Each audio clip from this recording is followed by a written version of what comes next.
March 4th, 2026. 3 hours ago, an F-22 Raptor is flying over central Iran, the stealthiest air superiority fighter ever built. Nothing should be tracking it. Then, an alarm screams. A missile locks on. It misses. It is not the first attack today. 2 other jets have gone down in the last half hour. Iran does not find these jets 3 times in 30 minutes by accident. You do not get that lucky. Someone handed them the answer. The U.S. Air Force has a mole. 2 F-15E Strike Eagles. 4 American crew members. All ejected, all alive, all parachuted into Iran. Iran is calling this the greatest air defensive victory of the war. They are very proud of themselves, but the U.S. cannot ground other jets. This is a war. Sorties must fly. Every single hour they do not find this mole, another American pilot takes off, climbs into Iranian airspace, and has no idea that Iran is already waiting for him. It is day 3 of the United States Operation Epic Fury against Iran's regime. The results, up until today, have been completely one-sided. 14 underground facilities, gone. 50 radar installations, gone. 1 Iranian command center that took 8 years and $15 billion to build, gone. Iran's supreme leader, their Pope, Khamenei, is dead. The B-2 Spirit bombers fly at night, do what they came to do, and leave without saying goodbye. Iran's air defense operators fight for their lives, and most of the time, they see nothing.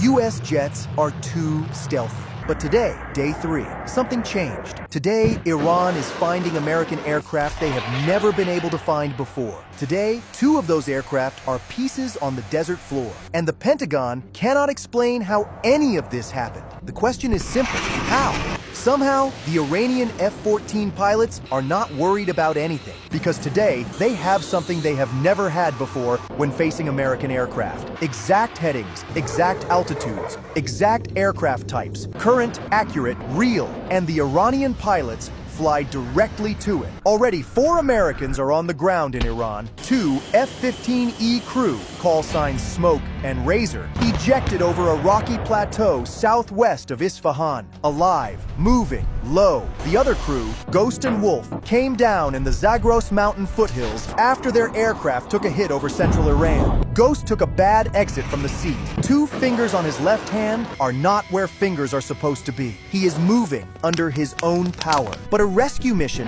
is already spinning up on the USS Eisenhower. 2 PAVE Hawks, a team of PJs or para-rescue men. PJs are the Air Force's combat search and rescue specialists. They parachute into hostile territory. They perform trauma medicine under direct fire. They carry people out on their backs, if that is what it takes. The job description does not attract normal people. The package will be ready in approximately 2 hours. The pilots need to survive for 2 hours.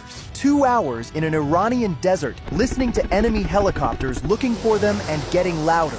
Northern Virginia, a targeting analysis facility. Captain Dana Reyes has been awake for 19 hours. Her job is to look at what went wrong in combat operations and understand why. Right now, 2 things went wrong in the same afternoon. She pulls up the mission files for all downed aircraft and lines them side by side on her screen. She is looking for the connection, different crews, different routes, different everything. She leans closer, almost everything. There is 1 line that is identical across all 3 packages. Full details were accessed through a single node in the mission planning system before each flight launched. She picks up her phone and calls the CIA watch floor. Isfahan Plateau. Smoke is not moving. He froze 4 minutes ago when he heard the voices below. Iranian, close, moving through the rocks in a straight line. He ran the numbers in his head. Too many for him to handle. The Iranian ground team, a quick reaction force by the sound of their equipment and pace, is not heading toward his ejection point. Somehow, they are heading toward where he is right now. He does not move. He does not even breathe. The CIA analysis takes 9 minutes. They have a hit. 1 contractor. Support role. Clearance level sufficient for access to mission planning systems. He accessed all 3 mission packages within 30-minute windows before each flight launched. The CIA watch officer looks at his screen for 3 full seconds. Then he calls the FBI. He also sends a priority flash message to the Air Operations Center running the mission over Iran. 7 words. Source compromised. Hold all rescue missions. Stand by. Everybody who reads that message goes very still.